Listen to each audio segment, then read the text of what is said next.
স্বাধীনতা সূচকে ২৫ ধাপ পিছিয়েছে বাংলাদেশ। বৈশ্বিক স্বাধীনতা সূচকে ২৫ ধাপ পিছিয়েছে বাংলাদেশ। এই সূচকে ২০২৩ সালে ১৬৪টি দেশের মধ্যে বাংলাদেশের অবস্থান ১৪১তম। নির্বাচন, রাজনীতি, অর্থনীতি এবং আইনের স্বাধীনতার উপর ভিত্তি করে এই রিপোর্ট তৈরি করা হয়েছে।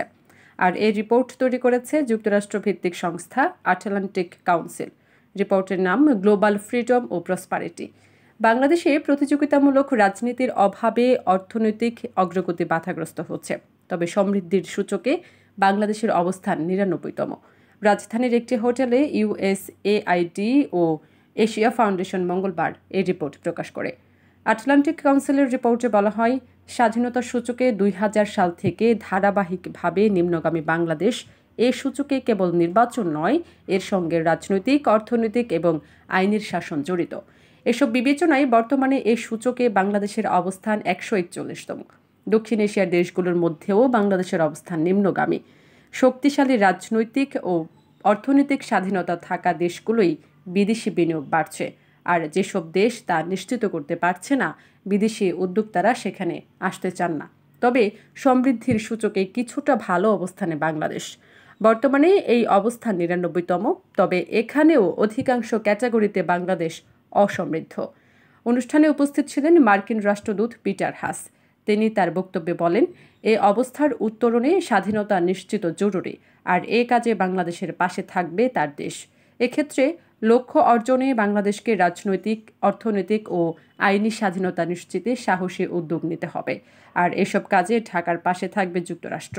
এক্ষেত্রে লক্ষ্য অর্জনে বাংলাদেশ রাজনৈতিক, অর্থনৈতিক ও আইনি স্বাধীনতা নিশ্চিতে সাহসী উদ্যোগ নিতে হবে। দুর্নীতি প্রতিরোধ ও অধিকার প্রতিষ্ঠার লড়াইয়ে সমস্যাগুলো এড়িয়ে না গিয়ে স্বীকার করা জরুরি। এ অবস্থার পরিবর্তন না হলে ২০২৬ সালে মধ্যম আয় এবং ২০৪১ সালে উন্নত দেশ হওয়ার লক্ষ্য অর্জনও কঠিন হতে পারে। এ সময় বেসরকারি গবেষণা প্রতিষ্ঠান সেন্টার ফর পলিসি ডায়ালগ এর বিশেষ ফেলো ডক্টর দেবপ্রিয় ভট্টাচার্য বলেন, বাংলাদেশের আগামী দিনের উন্নয়নের জন্য রাজনৈতিক দল, ব্যবসায়ী গোষ্ঠী এবং নাগরিক সমাজ সহ সবাইকে অবশ্যই একটি সমঝোতায় আসতে হবে। দেবপ্রিয় বলেন, পিছিয়ে থাকার রাজনৈতিক প্রবণতা আগামী দিনের বাংলাদেশের উন্নয়নের প্রতিবন্ধকতা হিসেবে দেখা দিয়েছে। সেটি ব্যবসায়ী গোষ্ঠী, রাজনৈতিক দল কিংবা নাগরিক সমাজ হোক, বাংলাদেশ উন্নয়নের পরবর্তী ধাপে নিয়ে যেতে তাদের সবাইকে আবার একটি নতুন সমঝোতায় আসতে হবে। নিজ দেশের গল্প তুলে ধরে বাংলাদেশকে সে অভিজ্ঞতা কাজে লাগানোর পরামর্শ দেন দক্ষিণ কোরিয়ার রাষ্ট্রদূত। রিপোর্টে আরও উল্লেখ করা হয়, স্বাধীনতা সূচকে বাংলাদেশের অবস্থান অধিকাংশ ক্ষেত্রে স্বাধীনতা বঞ্চিত ক্যাটাগরিতে। সমৃদ্ধি সূচকে বাংলাদেশের অবস্থান ১৬৪টি দেশের মধ্যে ৯৯তম এবং অধিকাংশ ক্ষেত্রে অসমৃদ্ধ ক্যাটাগরিতে।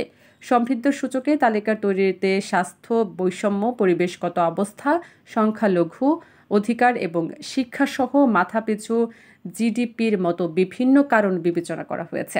অন্যদিকে স্বাধীনতার সূচকের তালিকা তৈরিতে রাজনৈতিক, অর্থনৈতিক এবং আইনি অবস্থার পরিমাপ করা হয়েছে।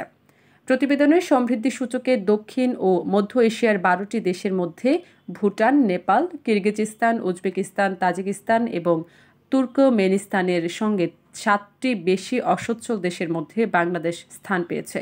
এ অঞ্চলের শুধু ২টি দেশ, শ্রীলঙ্কা ও কাজাখস্তানকে বেশি সমৃদ্ধ হিসেবে চিহ্নিত করা হয়েছে।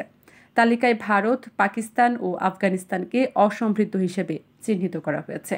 আর স্বাধীনতা সূচকে আটলান্টিক কাউন্সিল বাংলাদেশকে পাকিস্তান, কাজাখস্তান, উজবেকিস্তান এবং তাজিকিস্তানের সঙ্গে ৫টি অধিকাংশ অমুক্ত দেশের মধ্যে রাখা হয়েছে। এ অঞ্চলে ভারত, ভুটান, নেপাল, শ্রীলঙ্কা ও কিরগিজস্তান বেশিরভাগ মুক্ত এবং আফগানিস্তান ও তুর্কমেনিস্তান অমুক্ত। প্রতিবেদনে বলা হয়েছে, জানুয়ারির সংসদ নির্বাচনের মধ্য দিয়ে একটি কর্তৃত্ববাদী দলীয় ব্যবস্থার শক্তিশালী পরিবর্তন এসেছে।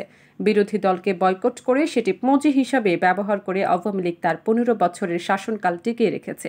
পাশাপাশি প্রধানমন্ত্রী শেখ হাসিনা বিশ্বের সবচেয়ে দীর্ঘ সময় ক্ষমতায় থাকা নারী সরকার প্রধান হতে যাচ্ছেন। এটি স্থিতিশীলতার ইঙ্গিত দিলেও কর্তৃত্ববাদী দলীয় ব্যবস্থাগুলো প্রায়ই বিভিন্ন ঝুঁকির মুখোমুখি হয়, যা সুশাসনকে ক্ষতিগ্রস্ত করতে পারে। এই ঝুঁকিগুলো কমানোর জন্য রাজনীতি, সরকার ব্যবস্থা এবং অর্থনীতিতে সুস্থ প্রতিযোগিতা নিশ্চিত করতে হবে। সম্মেলনের মূল বক্তা আটলান্টিক কাউন্সিলের স্বাধীনতা ও সমৃদ্ধি কেন্দ্রের পরিচালক জোসেফ লেমোইন প্রতিবেদনের মূল ফলাফলগুলো তুলে ধরেন। প্রতিবেদনে স্বাধীনতা সূচক এবং সমৃদ্ধি সূচকের উপর ভিত্তি করে গণতান্ত্রিক ও শাসন সূচক ব্যবহার করে একটি জাতির অর্থনৈতিক অবস্থানের মূল্যায়ন করা হয়েছে। জোসেফ লেমোইন বলেন, তথ্যগুলো থেকে দেখা যায় অধিক স্বাধীনতার দেশগুলোর বেশি সমৃদ্ধি উপভোগ করে এবং কম স্বাধীনতার দেশগুলোর সমৃদ্ধির দিকে নিচে। একটি দেশ রাজনৈতিক ও অর্থনৈতিক স্বাধীনতাকে উন্নত করে একটি শক্তিশালী আইনি পরিবেশ তৈরি করার মাধ্যমে বিদেশি বিনিয়োগকারীদের আরও বেশি স্বাগত জানাতে পারে।